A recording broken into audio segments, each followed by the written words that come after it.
Olá, amantes da música brasileira. Carlinha, Musicalia Entrevista. Musicalia Entrevista, sempre muito especial, né? Sempre muito especial. Hoje a gente vai homenagear uma figura incrível do choro brasileiro, da música brasileira. A gente vai homenagear a Tia Amélia, né? Então a gente trouxe aqui nada mais, nada menos do que uma especialista. Uma especialista em Tia Amélia. Jane de Castro. Sim. Como é que tá? Muito bem, muito obrigada pelo convite. Estou muito feliz de estar aqui. Falei que é o meu primeiro podcast. Olha, o primeiro de muitos. Vamos indicar mais, vamos indicar. Que estou muito feliz porque realmente a história da Tia Amélia foi me cativando e eu fui pesquisando e ficando realmente eu sou a fã número 1 agora da Tia Amélia, tenho esse posto, mas eu sei que tem muitos fãs números 1, né? Tipo o Pixinguinha gostava dela, o Jacó do Bandolim e tantos outros gostavam dela, pessoas ilustres, Radamés Inátali. Então eu fico muito feliz de ter trazido a vida da Tia Amélia de volta à música brasileira. Nossa, e os fãs, assim... uns fãzinhos, né? Que sabiam tocar, né? Sabiam que tá fazendo. Entendia das coisas, né? Tinha uma ideia do que estavam fazendo. Sempre lembrando a vocês que agora a gente tem a nossa lojinha do canal Musicalia, Carlinha. Sim, que verdade. Temos lá canecas, olha, como Muito temos bom. aqui. Que beleza. Temos camisetas. Camisetas, livro, enfim, e vai entrando mais coisas. Fiquem atentos aqui, a gente vai deixar o link na descrição. Esse link é do agregador, que geralmente você vai clicar lá e vai levar ao serviço onde está vendendo. Tá bom, pessoal? Então, Lojinha Musicalia ajuda bastante o canal. Vamos Visitem. lá. Visitem. Jane, vou começar do começo. Como é que foi esse primeiro contato com a obra da Tia Amélia? Como que você conheceu ali? Bom, o verdadeiro culpado dessa história toda chama-se Hércules Gomes, que é um pianista sensacional. Eu trabalho com produção cultural há muitos anos, há mais de 20 anos, e foi o Hércules Gomes que mandou para mim esse projeto sensacional. Eu não conhecia nada de Tia Amélia. Eu conheci o Hércules Gomes, eu tinha uma casa de show, chamava Tupi ou Não Tupi. E ele foi lá se apresentar com o Júlio Maria, que fez uma curadoria de grandes músicos instrumentais. Aí o Hércules estava junto. Quando eu vi o Hércules, eu falei, nossa, mas que pianista é esse? E foi daí que eu perguntei para ele, você tem algum projeto interessante? Daí ele falou, foi lá um dia, voltou e falou, olha, tem a Tia Amélia. Nossa, eu achei assim um nome, que isso? De onde apareceu essa Tia Amélia? Então, todo mundo que não conhece a Tia Amélia, eu me solidarizo, porque eu também não conhecia nada. Ele chegou lá com 4 LPs e eu fiquei olhando aquilo, eu falei, gente, mas não é possível um pianista tão bom falar de Tia Amélia. Eu realmente não tinha nenhuma noção do que vinha pela frente. Aí deu tudo certo, o selo Sesc aprovou, ele começou a gravar. E aí, daí para frente, conhecendo a obra dela, que é uma coisa magnífica, e só grandes mesmo pianistas podem tocar a Tia Amélia, e é choro, quer dizer, tem muito swing e virtuosidade. Aí eu falei, puxa, que história bonita. Até que a gente fez mesmo o lançamento do disco lá no Teatro da Anchieta, no Teatro Anchieta, lá do Sesc Consolação, e aí a família toda que estava totalmente dispersa foi para o show, gente de Goiânia, de Recife, assim, a família foi, porque a família mesmo também não conhecia mais a obra dela. Nossa! Então, aí foi assim, ali eu já falei, gente, isso aqui é uma coisa muito diferente. Foi em janeiro de 2020, logo em seguida a pandemia, e aí vamos dizer, a males que vem para bem, foi daí que eu pude começar a pesquisar a Tia Amélia. Aquele tempo que a gente não sabia muito o que fazer, a Maria José Sampaio Brandão, que é uma sobrinha da Tia Amélia de Recife, falou, olha, faz muitos anos que eu queria pesquisar a Tia Amélia. E aí o Alexandre Dias, do Instituto Piano Brasileiro, falou, olha, vai lá na Hemeroteca Nacional, você pode ver tudo que saiu no jornal e tudo. E qual foi a minha surpresa, assim, tem mais de 1000 recortes da Tia Amélia. Então, nós começamos a pesquisar, assim, foi uma coisa muito bonita. Você conhecer uma figura tão ilustre que ninguém sabe, apagada, né? É apagada, é um tesouro. E esse apagamento tem muita gente estudando, né? Sobre apagamento feminino, tudo. E é um assunto muito importante para ser abordado, mas eu ainda vou ter que pesquisar mais sobre isso, né? Sobre o apagamento em si, porque o caso dela é um clássico de apagamento. O maior até porque acho que já estavam trocando ideia aqui antes, eu dei umas pescadinhas. É um pouco, até a trajetória dela é bem similar com a da Chiquinha Gonzaga, é bem similar, assim, a história, os acontecimentos, né? O lance do casamento e não queria mais o marido, né? Isso mesmo. No entanto, a Chiquinha não foi tão apagada quanto Não. a tia. Olha, 50 anos de diferença elas têm. É muito bom porque na conta é muito fácil. Elas realmente se conhecem no Rio de Janeiro. Em 1930, a tia Amélia, naquele momento ela chamava só Amélia Brandão, ela vira tia Amélia depois, nos anos 50. Sim. Então, nos anos 30, ela vai lá com uma Amélia Brandão e a Chiquinha Gonzaga conhece. Então, a Chiquinha tinha 83 anos e a tia Amélia 33. Elas se conhecem na SBAT, que a Chiquinha Gonzaga tinha feito lá a partir de 1917. Então, mulher muito importante para os direitos autorais. E foi por conta disso que a tia Amélia foi para o Rio de Janeiro, justamente para os direitos autorais. E elas se encontram, mas elas não têm, assim, como eu coloco no livro, eu não sei se eu posso ler um pedacinho, Pode. É um parágrafo. Pode sim. Fica à vontade. Então, A gente se delicia. fazer um audiolivro de um parágrafo. Olha só, tem uma empresa de audiolivro aqui do lado, tá? Eu tô bem interessada. Olha, em sua estada no Rio, Amélia aproveitou ainda para conhecer a SBAT, onde encontrou sua fundadora, Chiquinha Gonzaga. Esse encontro, que poderia ter entrado para a história, não atendeu às suas expectativas. Chiquinha, então, com 83 anos, quase a desencorajou de tão difícil e sacrificada que achava a carreira de compositora pianista. Chiquinha Gonzaga sabia a dor e a delícia de ser o que era. Sua vida, hoje admirada por ter sido precursora em tantas frentes, não foi nada fácil. Portanto, em seu encontro com Amélia, ela apenas desejou que Deus a protegesse e que tivesse sorte. Nossa, realmente vai encontrar uma pessoa incrível e vai falar, olha, vou te falar as verdades. Vem aqui, menina. Então, ela realmente tem muita coisa parecida com relação... a Chiquinha ainda foi mais... teve um lado político, porque ela foi abolicionista, republicana. A Amélia, especialmente, não falava de política, mas ela teve, na vida particular dela, realmente é a mesma história. Então, essa questão do patriarcado, que não se usava até tanto essa palavra nessa época, o machismo estrutural, ela realmente é totalmente vítima.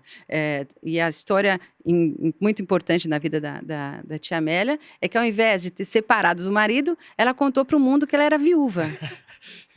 Então, quando ela separa, ela sai do engenho, porque ela ficou casada há 7 anos e foi morar no engenho lá em Moreno, lá perto de Jabotão dos Guararapes, que ela é pernambucana, outra coisa diferente, né? Então, é mais difícil ainda a vida de quem não é das grandes cidades. Sim. E aí ela sai do engenho com os 3 filhos e vai para Recife e conta que ficou viúva e ali vai até o final da vida. Quer dizer, ela ficou viúva 30 anos depois, na verdade. Ela estava separada. Eu falo do livro que eu acho que eles tinham um desacordo tão grande, ela e o marido, sim, que eles tinham um desacordo tão grande que ele nunca reivindicou o casamento. Acho que ela falou, vai embora. Então, isso é interessante, assim, quer dizer, porque o tempo todo eu penso, mas esse marido não vai falar, mas você não é viúva coisa nenhuma. Mas eu acho que a relação foi realmente muito difícil, tanto para ela quanto para ele, né? Porque era uma mulher que você não conseguia segurar, né? Não conseguiu mesmo segurar. Então, ela sai com os filhos e tem uma vida muito, muito rica de trabalho, de vida, né? E todo mundo fala da tia Amélia como uma pessoa muito alegre. Isso também é uma coisa estranha para a gente, porque teve momentos muito difíceis na vida dela, porque ela abandona o marido e da mesma maneira, ela abandona o pai, né? Porque também eles romperam, não era possível, né? Ele admitir que a filha dele podia se separar em 1922. Então tudo isso, assim, é uma vida bem difícil, mas a mulher tinha uma energia, uma força de artística. A coisa dela é a música mesmo. Por isso que eu coloco no nome do livro o piano, né? Porque é o piano que parece que hipnotizou a mulher, né? E fez dela, assim, uma grande figura na música brasileira. E a igreja não contestou também, né? Isso. Você conta lá que, olha, a igreja também passou um pano ali. Alguma coisa nessa história aqui. Isso mesmo, porque tem uma hora que ela é convidada até para tocar numa coisa importante em Recife, o Monsenhor, quer dizer, pessoas importantes da igreja, ela é convidada a tocar. Então, olha, sinceramente, o livro, tinha uma época que a gente pensava que ia chamar o livro Tia Amélia cheia de truques. A gente ia colocar. Mas como ficava uma coisa muito ambígua, não seria bom. Mas o engraçado é que ela tem uma música que ela dedica ao Ernesto Nazaré que chama Cheia de Truques. Porque ela ter conseguido... um apoio, não um apoio da igreja, mas assim, ela não ter sido excomungada, eu já acho assim, o que ela fazia assim, mas que eu acho que o carisma, é uma pessoa que tem um carisma estrondoso, e isso mostra em todos os lugares que ela vai fora do Brasil, então ela é uma pessoa carismática, eu acho que ela conseguiu falar, olha, isso, eu cuidando dos meus filhos, eu não sei, essa parte, ela tem muitos mistérios, a Tia Amélia, não tem ninguém para me falar como que ela fez isso, porque aí todo mundo já morreu dessa época, né? Cara, seu trabalho é incrível, porque quando eu leio esses livros que tem esses registros um pouco mais obscuros, eu fico pensando, nossa, uma vez eu li um livro sobre o Wilson Batista também, que eu ficava, caramba, eu fui lá atrás, muito recorte de jornal, tem muita coisa aqui, tem muito buraco não resolvido. Que trabalho, hein? Não, eu imagino como que... Porque a gente lê o livro e fica encantado, assim. Eu também não tinha contato nenhum com a história dela. E lendo, assim, eu falei, meu Deus, mas como assim? Mas como assim? A gente vai ficando incrédulo, né? E imagino nesse trabalho de pesquisa, como que não foi para você, assim... Olha, pra vocês terem uma ideia, quando eu consegui do Instituto de Estudos Brasileiros, tem todas as cartas que foram mandadas para o Mário de Andrade. E aí, graças a Deus, também uma pessoa que tem um Adriano, que é um cara muito importante lá desse trabalho do acervo do Instituto de Estudos Brasileiros, ele falou, Giane, achei uma carta que a Amélia Brandão mandou. Aí, quando a gente foi ver a carta, era da Embaixada dos Estados Unidos. Então, ela estava no consulado em Nova York. E aí eu liguei para uma neta da Tia Amélia e falei, olha, chegou, tem uma carta. Aí ela falou, ufa, então era verdade. Então, os próprios herdeiros, os próprios netos, bisnetos, ela tinha tanta história para contar que parecia que ela também estava inventando. Não era invenção. Então, o Mário de Andrade, então lá, consulado, Nova York, 1938, assim, foi um achado. E daí que a gente vai procurando mais coisas e consegue achar. Eu consegui achar, junto com a Maria José, é bom sempre falar que a Maria José Sampaio Brandão é uma pessoa muito importante, que é sobrinha da Tia Amélia, que é lá de Pernambuco, a gente conseguiu ver o navio, porque era tão importante essas viagens internacionais que às vezes se falava que estava chegando pelo navio tal, a Amélia Brandão, Silene. Então, quando também recebi isso, quando eu vi isso, né, procurando lá na hemeroteca, foi assim, é um alento, né, porque você está no caminho certo. Porque na pesquisa, muitas vezes você vai estar indo para um lado, daqui a pouco vem uma notícia que corta tudo. E essa não, foi o... Então, essa viagem, para mim, foi muito importante, porque aí mostra que ela era uma mulher, como eu estava falando com a Carla, ela é à frente do nosso tempo. Porque ela vai, e, por exemplo, às vezes ela falava, porque o Itamaraty me ajudou. Não tinha essa... Eu fui lá na biblioteca do Itamaraty, no Rio de Janeiro, que são as coisas mais antigas, não tem nada falando sobre o patrocínio do Itamaraty. Então, ela tinha uma carta do Getúlio Vargas e vai para muitos países da América do Sul e também da América Central e o México. Então, a New Orleans, ela vai também. Então, ela vai tudo assim... acho que tinha também o Rotary, que também era uma instituição muito importante. Eu sei que ela vai se associando assim, e viaja ela, a filha dela, que também é uma coisa incrível, duas mulheres, e ela tinha um produtor, né, o Fenelon, ele está sempre lá com ela, então foi uma pessoa que também ajudou, porque ela era um jornalista que sabia falar muito bem, né? Então ele também ajudava na viagem. Mas o mérito das duas no palco Sim. é extraordinário, assim. Todas as pessoas começam a falar tão bem delas, parece que estão deslumbradas, as pessoas, os jornalistas. Então, a parte musical da Tia Amélia e a figura das duas no palco, sozinhas, era uma coisa, assim, deslumbrante mesmo. E a gente lendo nas descrições, eu estava falando até com ela aqui antes, no começo, no off, que eu fiquei curiosíssima. Falei, gente, tinha que ter algum registro, porque realmente parecia uma coisa assim, uma força da natureza, né? Essa apresentação delas duas. E teve essa decisão também de viajar só com uma filha, né? Que seria, imagino, né? Super polêmica, né? De deixar os outros filhos e viajar com a Silene. Eu penso que ela, como falou muito dessa viuvez, né? Ela driblou, eu falo muito isso, que ela driblou tanto o patriarcado como o etarismo. São duas coisas que hoje em dia estão se falando muito sobre etarismo.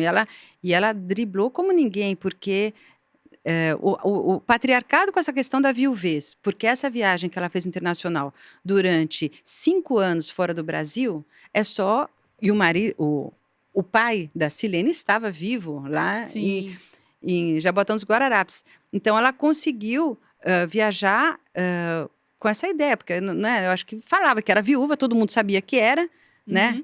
E então ela pôde viajar sozinha. Então, a viuvez para ela era uma forma de reagir ao patriarcado. E isso é interessante, porque é você matar o marido, né? Nesse sentido. Mas o marido ficou vivo. Mas ela teve um jeito de driblar e conseguir mesmo ter a liberdade dela.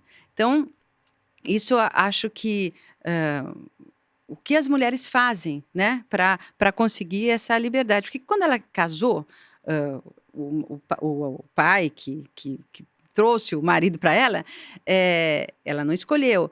Ela em algum momento achou que isso seria libertador. Porque o pai tem uma hora que ele é um cara muito legal para ela, que ajudou muito para ela estudar música e tudo mais, mas na hora, assim, eu descrevo isso no livro, aquela coisa que o pai começa a ficar com medo dele mesmo, assim, porque a sociedade é muito forte. Então, aí ele bota a filha para casar, ela tem 3 filhos, ela novinha, ficou casada dos 17 até os 25, mas aí ele começa, acho que, ficar nervoso, né, com isso, e bota a filha para casar e a filha se separa. E aí vamos dizer, na parte da família, o rompimento total. Inclusive, ela não fala mais da mãe. Tem uma hora que ela fala que o pai dela, na verdade, devia ser o filho dela. Ela faz umas brincadeiras, mas umas coisas muito filosóficas sobre isso, porque ela viu que o pai dela não era forte, né, de assumir a separação. Então, o meu pai era deveria ser meu filho. Pergunta uma vez para ela: você deu muito trabalho para os seus pais? Ela fala, não, meus pais deram muito mais trabalho para mim. Ela fala umas coisas assim, você fala, pô, a mulher é danada. Como também o genro dela, o marido da Silene, ela não chama, ela é lógico que é genro dela, mas ela fala que ele é o pai dela. Porque eu acho que foi uma pessoa que foi muito importante na vida dela, esse genro. Então, quer dizer, as relações familiares, o fato dela ter deixado os 2 filhos com a irmã, tudo meio diferente, assim, não é tão óbvio. Tudo você vai entendendo, assim, é uma vida brilhante. Isso eu acho, da Tia Amélia. Nossa. Agora, teve o trabalho com Hércules, Sim. com Hércules Gomes, que era o trabalho musical, né? Para fazer um disco, show, bonitinho. Isso. Mas qual foi o start para você falar, caramba, eu preciso, na verdade, escrever sobre ela? É a história dela que está escondida aqui nessas maravilhas de música. Olha, quando eu estava ainda, em 2019, o Zusa Almeida de Mello estava lá na Rádio USP. Encontrei com ele assim e falei, olha, Zusa, sobre a Tia Amélia, Ele não sabia que eu era produtora do Hércules no CD. Ele falou, Jeane, você tem que conversar com o Hércules Gomes. Mas que eu falei, converso com Então, deixa eu te contar uma história. ele. Converso com ele todo dia. Mas, não, porque ele falou, ele está fazendo um trabalho bonito. E aí, eu falei, mas você sabe alguma coisa, tia Amélia? Ele falou assim, eu não sei muito, mas eu tenho certeza que a vida dela é ainda mais interessante que a música. Quando ele falou isso, você sabe que... É duro assim, porque todo mundo fala alguma coisa machista, homens, mulheres, Sim. sempre fala. O fato dele ter falado isso, eu fiquei assim, mas como assim que a vida dela é mais interessante que a obra? Porque isso é meio desmerecer a obra, vamos dizer assim. Sim. Mas não foi o caso do Zusa, porque uma pessoa brilhante também, né, nessa parte musical. Ele realmente sabia coisas, mas ele, naquele momento, assim, lá na Rádio USP, ele só falou isso e jogou isso.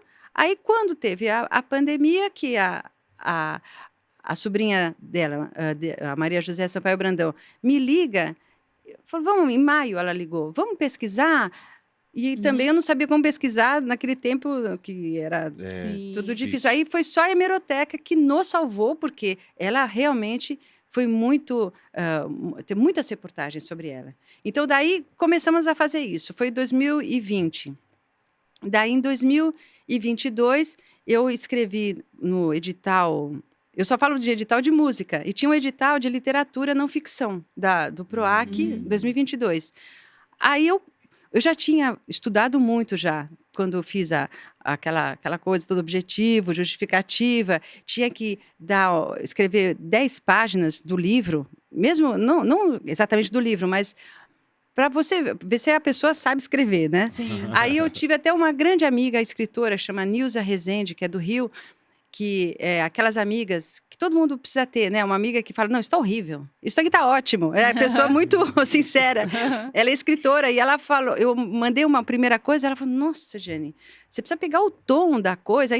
Aí tentei de novo, aí escrevi um momento muito importante da vida da tia Amélia, que eu não coloco no livro, depois estudando sobre biografia, eu não poderia escrever daquele jeito, mas eu não sabia o que era uma biografia. Eu escrevi de um jeito muito poético, falando da Carmélia Alves, quando está em Goiânia, e fala, não, você vai para o Rio de Janeiro comigo. A Rainha do Baião convida. Sim. Então, eu escrevi 10 páginas sobre isso, esse momento, assim, psicologicamente complicado, porque ela já estava achando que estava tudo bem, vou morar aqui em Goiânia, tá feito a minha vida, né? E aí ela fala, não, vamos para o Rio de Janeiro. Então, eu descrevi esse pedaço, e aí eu ganhei, eu falo sempre, porque nunca mais eu vou ganhar de novo, em primeiro lugar. Vai sim. Primeiro lugar, eu tenho uns 300 inscrições. Nossa. Eu não tinha feito livro nenhum, quer dizer, eu só tinha desvantagem. Mas a história da Amélia, como eu escrevi, como eu já sabia, é de uma força muito grande. Sim. Então, foi isso que eu fiquei... eu acho que foi um dos momentos mais emotivos que eu tive na vida. Foi esse dia que uma outra produtora de Santos me escreveu, Jeane, parabéns pelo... Eu estava pensando que eram outros projetos que eu tinha mandado de música. E aí era do livro. E aí eu fiquei muito contente. Daí que eu comecei eu sempre gostei de biografia, na verdade. O Rui Castro, li muitas vezes... E muitos outros, o Sérgio Cabral, o pai, escreveu sobre Ari Barroso. Sempre gostei de biografia. E aí eu comecei a estudar mais a questão da biografia, que eu não poderia falar de uma maneira tão assim psicológica. Não pode. A biografia você tem que levar o leitor da maneira mais assim, cheia de dados. Senão fica uma coisa muito romanceada. Pode perder a credibilidade. Então, eu tive que... Isso foi uma das coisas difíceis para biógrafo, que quer escrever o jeito mais, assim, vamos dizer, mais histórico possível, e com provas. Você não pode fantasiar sobre o seu biografado. Então, as coisas que eu escrevo, elas são ligadas, é lógico, um pouco... Estou lendo, estou pensando, mas eu não posso atribuir isso. Eu falo no começo do livro que o comecinho eu dou uma romanceada porque é um momento tão importante, eu não tenho ninguém para falar sobre isso. É. Uhum. 1910, 1920, 1930, você não tem mais ninguém. Então, eu dou uma romanceada, eu falo que eu fiz teatro muito jovem, então tinha lá o Stanislavski, que falava sobre cartas que você pode escrever do personagem. Então, eu dou um pouquinho só assim, porque é evidente que qualquer pessoa que vai se separar de um marido em 1922, ela tem tem problema aí, né? Não é só assim, separou, tchau, né? Então, eu falo alguma coisa sobre essa questão da viuvez dela. Eu até falo um pouco disso, porque eu acho isso muito importante para a vida dela e para a vida de todos nós, né? Que foi a Sim. partir dessa mentira, se é outra palavra que a gente pode usar o subterfúgio, que ela conseguiu realmente lidar com o patriarcado e ter a vida livre, né? Como ela não quis casar nunca mais. Isso também. Já nunca mais, é verdade. Isso, tem muitas mulheres que são assim. Aham. Eu acho É, engraçado. é. Não querem mais, não querem mais. Eu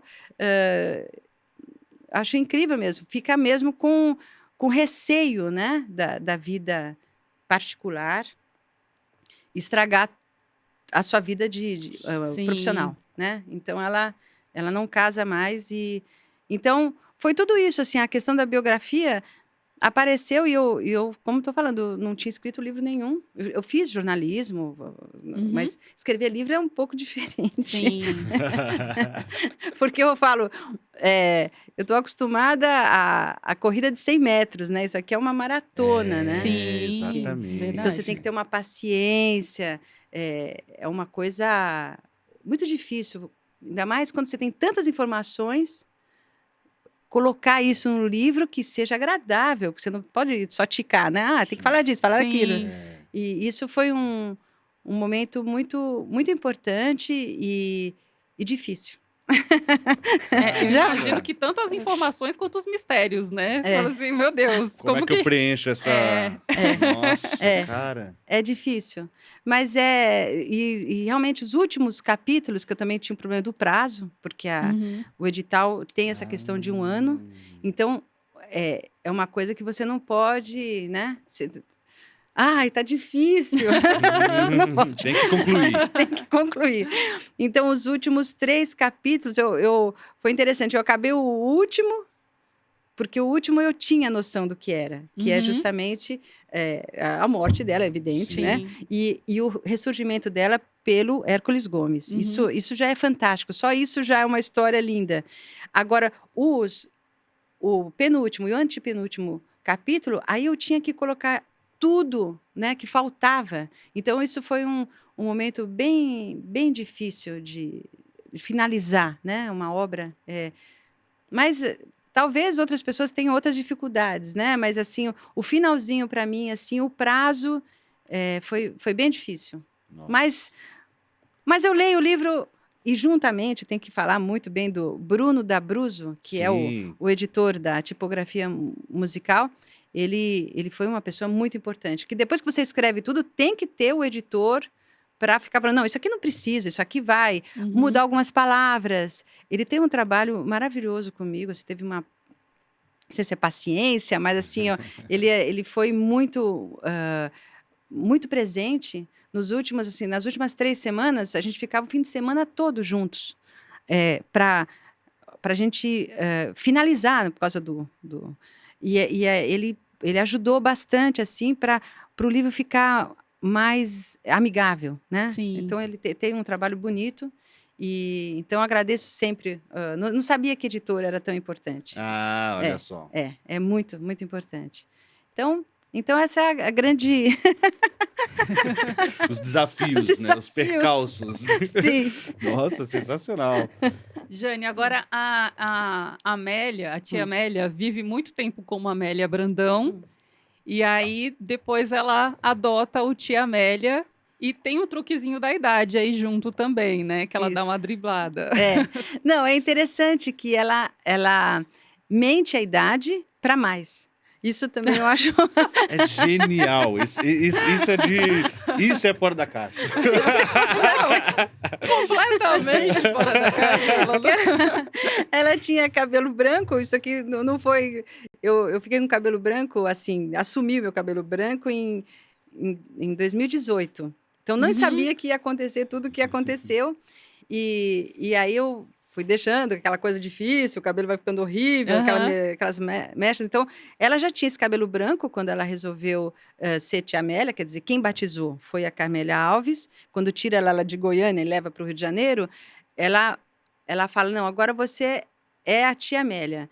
E isso, no momento que estava começando o rock, né, começando logo em seguida a bossa nova, e aí ela fez esse papel de senhorinha, que ela não era, né? Quer dizer, ela era e não era, não sei te falar. Maravilha. Ela faz assim, fica sempre com aquele cabelo para trás, um coque, e aí ela tinha 56 anos quando ela vai para o Rio de Janeiro, e ela fala que ela tem 66. E ela queria fazer esse papel de uma velhinha lépida. E lógico, né? Ainda mentindo a idade, mas aquele cabelo branco. Então, isso tudo fez uma imagem muito legal e deu aquela ideia que choro, que isso sim, ela não acreditava que choro era uma coisa antiga. Isso ela nunca achou. Mas, para o telespectador, né? Porque depois ela tem programa durante 10 anos no Rio de Janeiro, aquela imagem de vovozinha era uma coisa que... parecendo que ela veio do túnel do tempo, que ela trouxe o choro para o Rio de Janeiro. Então, ela fez isso, essa é uma imagem, né, muito antes da gente entender tanto de imagem, né, porque aquele é o começo da televisão, ela faz essa imagem e cola, né? E cola nela e isso traz, assim, muito sucesso. Então, por exemplo, a Ângela Rorô é uma fã da Tia Amélia, eu tenho áudios e áudios. É verdade? Dela falando, muito, muito bonito. Ela fala que era incrível. E quando eu contei para Ângela Rorô, ainda quando eu estava estudando a Tia Amélia, pesquisando, e falei que dessa coisa dela ter saído do engenho para ser musicista, tudo, ela falou, nossa... Então, acho que é por isso que eu gostava, né? Quer dizer, subliminarmente, ela estava vendo que a mulher era danada, mas não era assim, papel de vovozinha mesmo. Então, ela fez muito sucesso. O Gilson Peranzeta também escutou muito, o Egberto Gismonti, e tanta gente que adorou a Tia Amélia. Então, esse papel foi primordial, esse nome, Tia Amélia, que eu, com todo o meu preconceito, quando o Hércules Gomes chegou lá com Tia Amélia, eu falei, gente, mas que isso, né? Que tia, realmente, né? fica pra titia, que não sei o quê, é a tia. Eu sempre achei mas foi uma coisa que ela teve a ideia, junto a Carmélia Alves, que teve a ideia, e que foi ótimo, né? Ela trouxe o choro. Tem o Sérgio Porto, quando ela chega em 1953, ele escreve uma coisa linda, falando que ela estava salvando o Pixinguinha. Isso eu coloquei no livro. Em toda palestra que eu vou, eu falo. Quer dizer, a música brasileira é um trabalho de resistência mesmo. Porque quando eu falo que o Pixinguinha estava sendo salvo pela... É incrível, né? Você falar isso hoje, você fala, como assim? Como assim? Então, quer dizer, eles falam, crise só tinha bebop e bolero, em 1953, no Rio de Janeiro. Então, esse trabalho de militância da música brasileira, que tem gente que acha que não precisa, mas precisa muito. Porque se na década de 50 já tinha que fazer força para as pessoas gostarem, por exemplo, de choro, imagina hoje em dia, né, com essa questão, que hoje, né, eu não vou fazer essa questão da rede social e o poder econômico, né? Tanto dessas grandes, né, do Facebook, agora que está tudo mostrado assim, né, por causa do Trump, né? E quer dizer, todo mundo está ali, está alinhado. Então, a gente como brasileiros, a gente tem que ter um papel assim político mesmo, para que a música tenha espaço, porque é tanta gente, tanto talento. Sim. É verdade. Eu tive 2 anos, na Tupi ou na Tupi, 2 anos de casa de show ali, na Vila Madalena.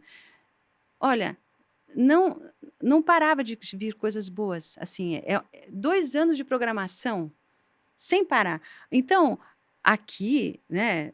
Tô falando de São Paulo, não, vinha muita gente do Rio também, mas tem muito talento, né? Então a gente tem que.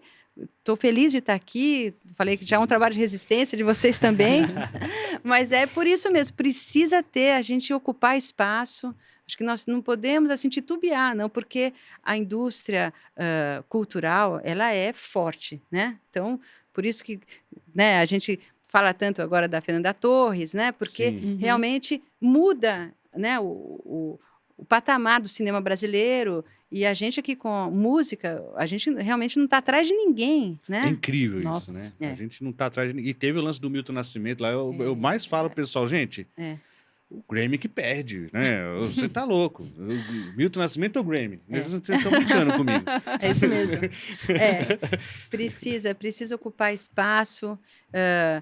A bossa nova, né, a importância da bossa nova no mundo, né? Eu estou lendo até um livro do Rui Castro, ele falando, né, 99 crônicas sobre o Tom Jobim. Então ele começa falando assim: nesse mesmo momento, não sei quantas músicas estão sendo tocadas do Tom Jobim no mundo. Então quer dizer, o Tom Jobim também é uma figura à parte, muito importante, né?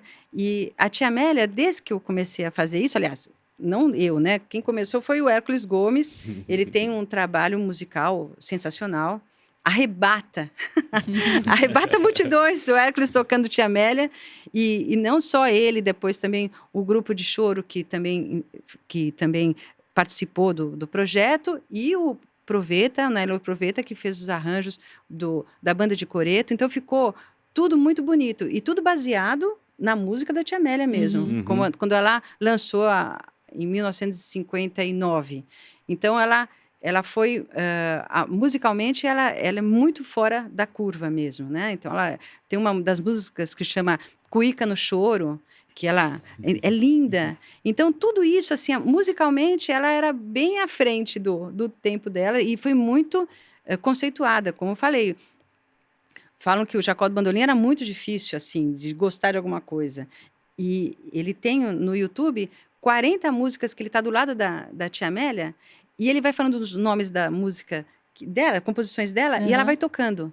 Então, você vê o fascínio que ele tem pela Tia Amélia, o Pixinguinha, o Dorival Caymmi, assim, só como falei, o Radamés Inhatali, todos eles, assim, davam muita importância para ela, né?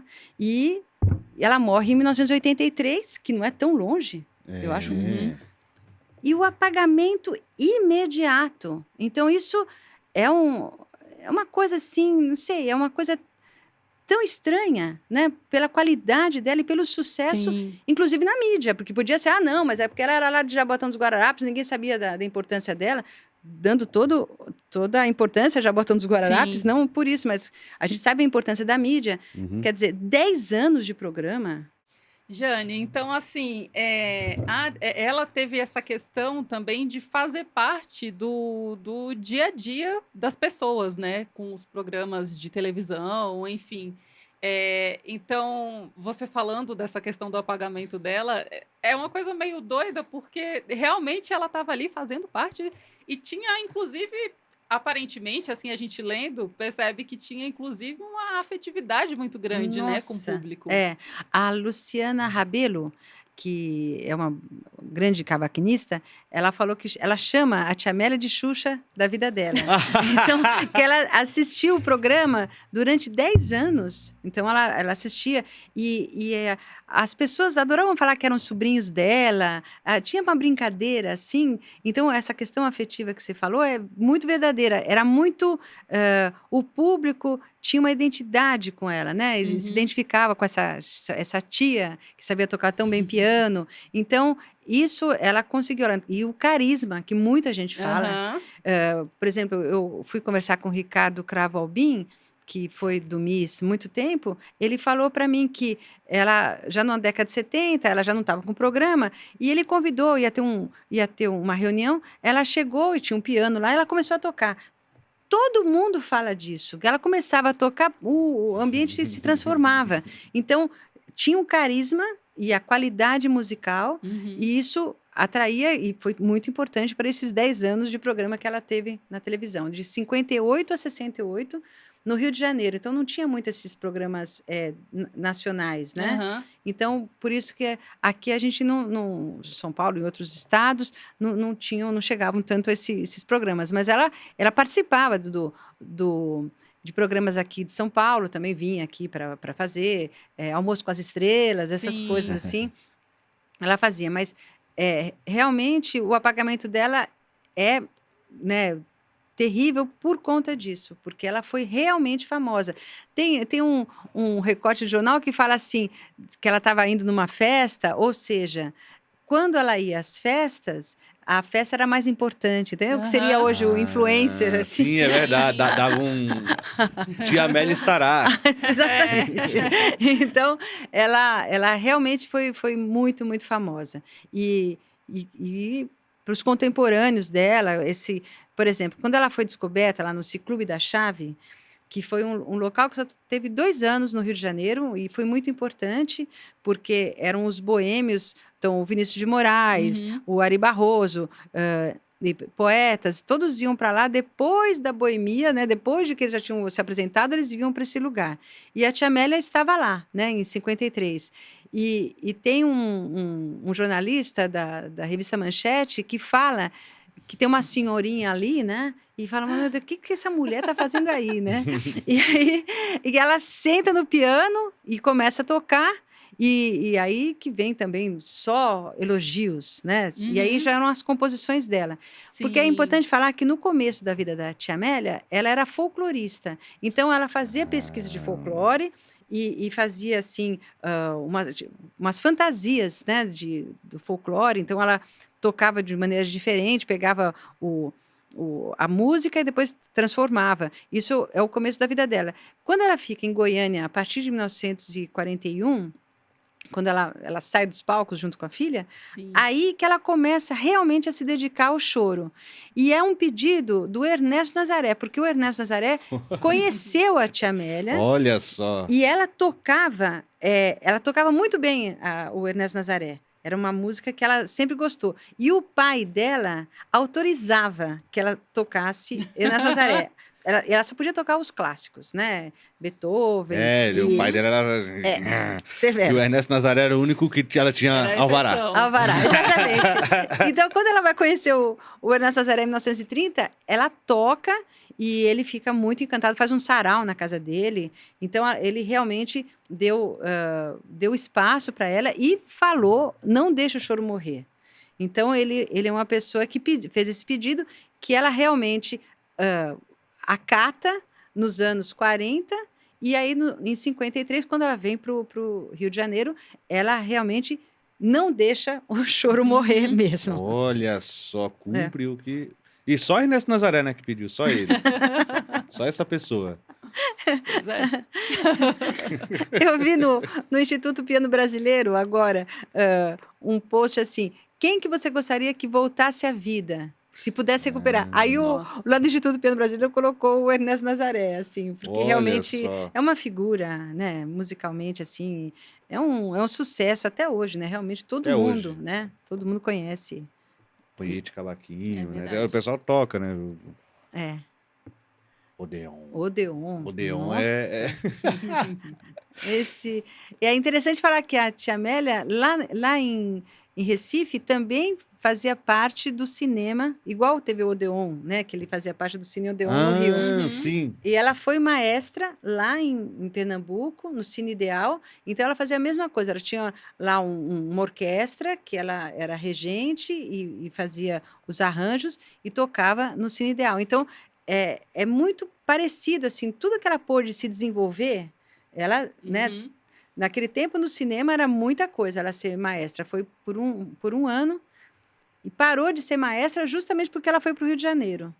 Então, ela teve muito sucesso profissional em locais que realmente eram só masculinos, né?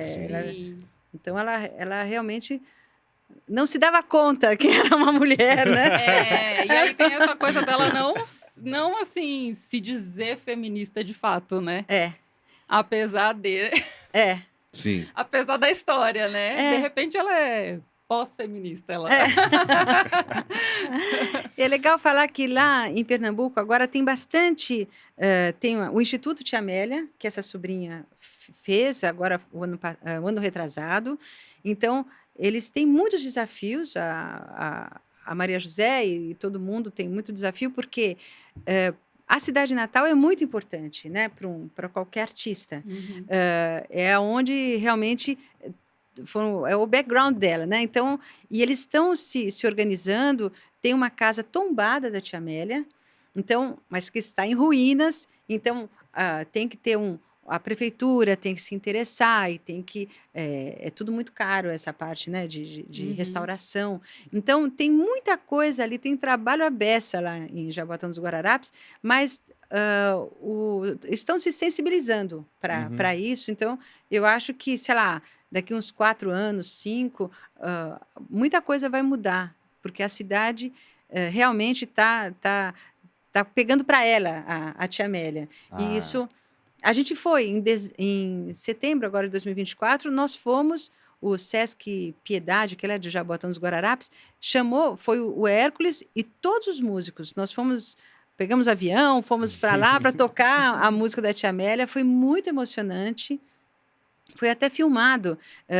Eu tenho o Sesc lá de Jaboatão dos Guararapes, eles filmaram, então eu estou com esse material, se houver mesmo um documentário sobre a Tia Amélia, esse material muito bonito, é muito poético ver os músicos tão felizes tocando lá na cidade da Tia Amélia, e o público estava lotado, foi um dia muito, muito bonito. O Instituto Histórico Geográfico estava lá e deu uma menção muito honrosa para mim e para o Hércules por conta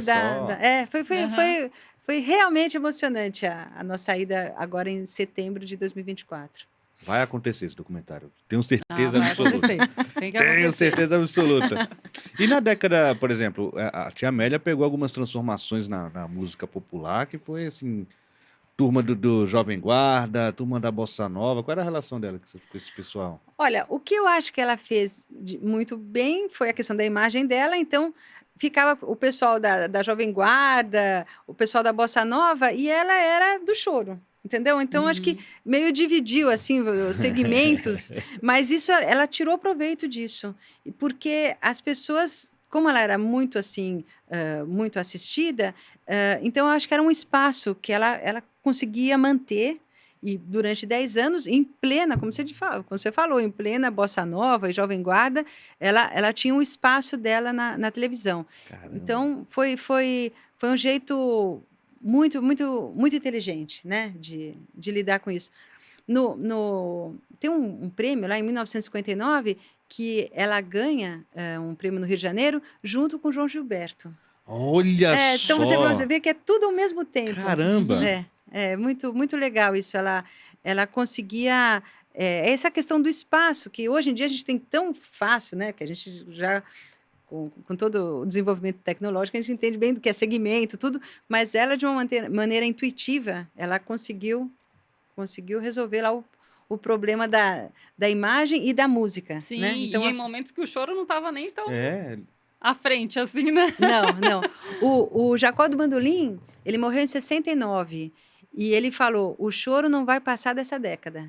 Então, ele estava achando que o negócio tinha acabado, por conta disso mesmo. Muitos chorões começaram a tocar bossa nova, até por uma questão, né, de trabalho. Sim. Então, foi escasseando isso.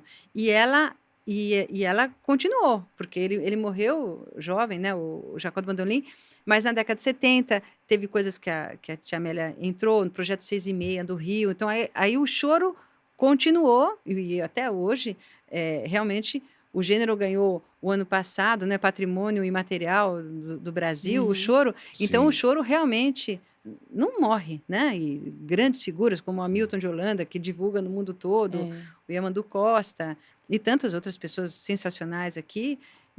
E fora essas rodas de choro que continuam, então eu tenho bastante contato com o Isaías Bueno de Almeida, que tem 87 anos e continua do choro. Ganhou um edital agora mestres, uma coisa de mestres, que podia ser de mestre de tudo, de circo, de tudo que você imaginar, e eu apliquei para ele ser o mestre do choro. Olha. E ele ganhou como o mestre do choro, porque ele é, né? Então. Simples, né? Simples. Que bom que reconheceram. Então, o choro realmente... Ele tem vida longa, é um gênero muito estudado nas universidades. Quando eu viajei para Portugal, você vê que os lugares que eu fui, tá se falando do choro, né? Então, realmente é um gênero musical que está salvaguardado, assim, né? Jacó do Bandolim, que era muito inteligente, muito especial, ele errou, graças a Deus. O choro não morreu nos anos 70, né? Quem foi que falou que estudou erudito e tudo, e que na hora que foi estudar o choro foi popular, apanhou pra caramba? Será Ricardo que Hertz. foi o Ricardo Hertz que falou? Nossa, ele falou que nossa, porque o erudito, todo mundo fala, não, a música clássica. Na hora que você pega o choro, filho, é difícil. É muito difícil. Síncopes do negócio, nossa. E a Tia Amélia teve justamente isso. Ela tem um estudo musical, de música erudita, muito, muito bom, que ela queria ser concertista. Ela queria, e o pai dela também queria muito que ela fosse concertista. Então, ela tinha justamente toda essa técnica. E aí, ela conta que quando ela estudava, sei lá, Liszt, Beethoven, ela dava umas gingadas, né? Então, tortava um pouquinho. Ela falou que ela começou a perceber que ela era compositora, porque ela gostava de brincar com isso. Então, o choro, realmente, ainda mais esse do piano, quer dizer, de todos, o Ricardo Hertz é violinista, precisa ter técnica, não dá para você tocar assim, precisa de técnica. Ele usou uma analogia ótima, que ele fala que é como aprender outra língua. Ele falou assim, não é porque eu já tinha essa bagagem toda que eu cheguei lá com os pés nas costas. Não é assim. Tive que aprender bastante coisa também, né? E é uma nova língua. Ele usou esse termo que eu achei ótimo. Eu falei, nossa, realmente. O Arthur Moreira Lima, né, que faleceu há pouco tempo, ele era um grande pianista, ganhou o prêmio Chopin, era um grande pianista, e ele fez um disco de Ernesto Nazaré em 1975. E eu tive o privilégio de conhecer esse disco bem nova, eu tinha, sei lá, 12 anos, e aí eu pude ver o Arthur Moreira Lima justamente com toda a técnica dele, tocando só choros. Então, essa união de música erudita, clássica, com o choro, ela é antiga, né? As pessoas, os músicos eruditos gostam muito de choro também. Isso eu acho muito curioso, né? Que sempre, quando você tem músicos tocando... Eu fiz um projeto que chamava Ouvido Absoluto na Livraria Cultura, faz muitos anos já, uns 10 anos. E quando eu pedia para os músicos eruditos, vocês podem tocar o que vocês quiserem, eles sempre incluíam o choro. Olha, então, legal. O choro realmente atrai muito, né, os músicos eruditos, e é uma técnica sensacional. E a Tia Amélia está bem dentro desse... Tem uma história que é folclórica, que o Ernesto Nazaré foi convidado para tocar as músicas dele por um grande pianista, eu agora não lembro exatamente o nome dele, e ao invés dele tocar as músicas dele, ele quis tocar Liszt, quis tocar Chopin. Então, o Ernesto Nazaré, na verdade, ele queria ter sido Guilmar Novaes, ele queria ser um pianista, não tanto um compositor. E sorte a nossa que ele não virou um pianista. Já pensou? E trouxe tanta música linda, né, que é a composição dele. Seria engolido também, né? Tem muita coisa igual. Ele conseguiu ter o destaque dele ali, né? Nossa, uma personalidade. E então é isso. A Tia Amélia cativou o Ernesto Nazaré e ela teve muita sorte de ter ido nesse 1930. Foi um ano abençoado para ela, porque ela conheceu os dois. O Ernesto Nazaré ia morrer em 1934 e a Chiquinha Gonzaga em 1935. Ela teve o privilégio de conhecer os dois, né, lá no Rio de Janeiro. Agora, Jane, a Tia Amélia vive bastante, né? Ela tem uma vida longa, assim. E você estava falando pra gente da dificuldade que foi para finalizar essa biografia. Você deu Uma suada. Dei uma suada porque, assim, a gente pesquisar é uma alegria. A gente vai pesquisando, vai gostando. Ah, que interessante, que interessante. Na hora que você vai ter que transformar isso em texto, e você tem essa preocupação de não ser um texto chato, porque o leitor está do outro lado. Sim.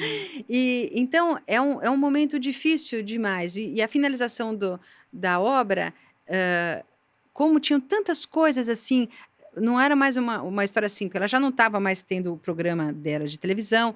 Aí as histórias ficam meio esparsas assim, e você tem que botar isso numa narrativa, né? Uhum. E isso foi muito difícil. O final do livro, para mim, era difícil também, como eu tinha falado, porque tinha esse problema do prazo, né? Sim. Que eu tinha que obedecer o edital. Então por isso que eu realmente precisei... E a atenção também, eu acho isso, porque a gente tem a responsabilidade de não esquecer nada, né? Então, é isso que eu acho que é tão difícil no final do livro. Mas eu nunca conversei muito com outros biógrafos para falar sobre essa crise, não do começo, mas a crise do final do livro. Ótimo! Carlinha. Jane de Castro. O que você acha da música brasileira hoje? Acho ótimo.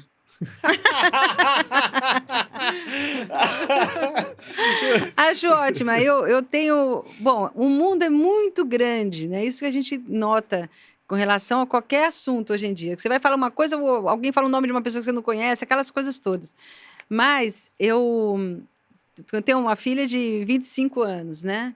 E é lógico que foi ela que me apresentou Emicida, por exemplo, não conhecia. Então, vários outros grandes músicos você vai conhecendo por conta disso. Então, isso eu acho que pessoas muito talentosas, existem demais, assim, como a gente estava falando lá, Dora Morelenbaum está indo muito bem, a Ana Frango Elétrico e a própria Sofia Chablau, e uma enorme perda de tempo.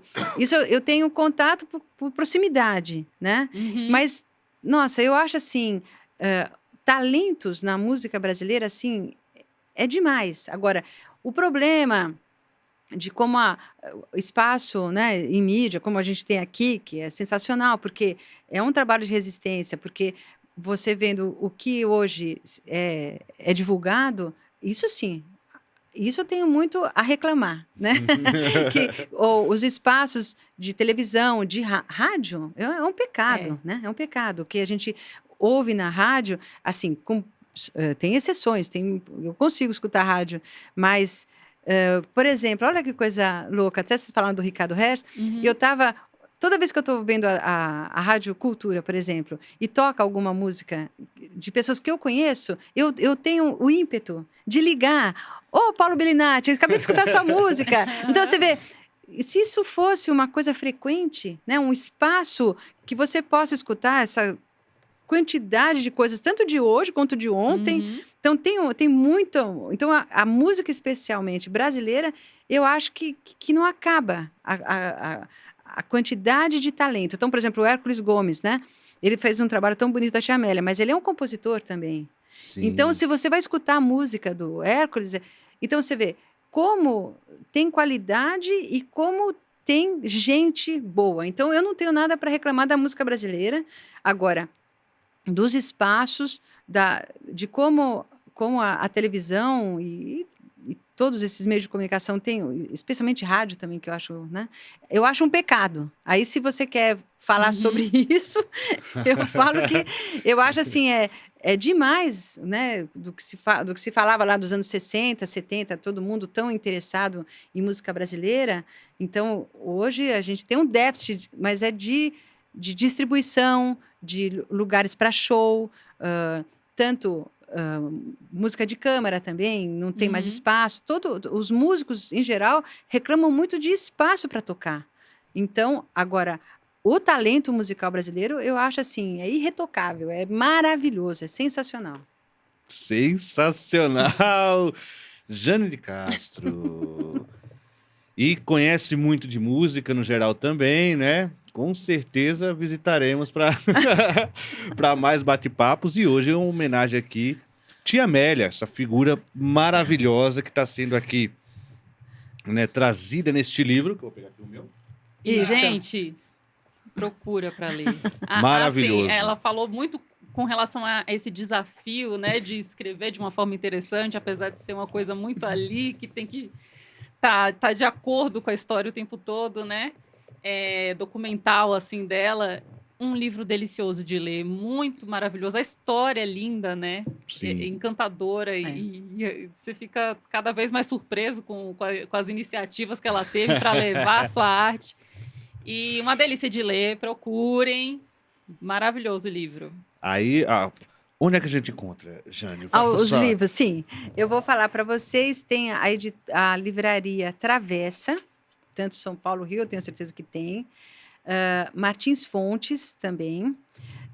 Ali a Livraria Clássicos, na Sala São Paulo, tem um Sim. livro também. E tem no site da editora Tipografia Musical, também pode pedir diretamente por lá. Mas esses lugares eu sei que sempre tem. Maravilhoso. Obrigado, Jane, pela Obrigada a sua vocês. presença. Um monte de coisa aconteceu aqui, vocês não sabem, um monte de... Mas, maravilhoso. Tia Amélia, podem tentar, mas não será copiado. esquecida. O que eu acho vale a pena falar também do trabalho do Hércules Gomes. Sim. Só para falar que sim. chama Tia Amélia para Sempre, o disco dele, que esse que é o disco revelador de toda essa obra da Tia Amélia, que foi lançado pelo selo Sesc em 2020. Então, e quem é pianista, no site do Hércules Gomes tem 30 partituras da Tia Amélia, então que a pessoa pode baixar lá gratuitamente. E eu quero também falar que o pianista Christian Boudou, que é um grande pianista clássico, gravou 3 músicas da Tia Amélia num CD dele que chama Pianolatria, também do selo Sesc. Então, todos esses tipos de iniciativas que estão acontecendo, eu fico muito feliz, como também o Menina Também Chora, é um site aqui em São Paulo, que é da Rita Braga. Elas estão fazendo isso, estão divulgando a música da Tia Amélia nas rodas de choro, ou lá no Choro Mulheril, em Florianópolis. Então, todo esse tipo de iniciativa, de trazer a música da Tia Amélia para a volta aqui, para nossas rodas de choro, eu fico muito, muito feliz. Então, como diz meu amigo, Tia Amélia para sempre. Tia Amélia para sempre. Maravilhoso. Obrigado de novo, Jane. Obrigada, Jane. Entrevista ótima, que delícia. Que maravilha. Ficaria horas aqui. Por isso que eu tô falando. Vamos chamar mais vezes aí. Diversos temas, a gente pode se aprofundar, pode conversar. Sim. E eu imagino também que essa é a primeira aventura em livro, mas não deve ser a única, tá? Por favor. Já estamos jogando nas suas costas. Por favor. Oh, meu Deus, não é muito simples, não é muito fácil. Vamos ver, né? Vamos ver. Vamos ver. Carlinha, temos? Temos. Lembrando da lojinha pessoal aí também. Sim, visitem. Tem livro do Musicalia Tem também. livro do Musicalia também. Na descrição aqui você também tem o livro da Tia Amélia, Tipografia Musical, tá aqui também na descrição para vocês comprarem por lá também. Também. E é isso, né, gente? Considere ser membro do canal, ajuda a gente pra caramba. Deixa o like, ajuda a gente pra caramba também. E até a próxima!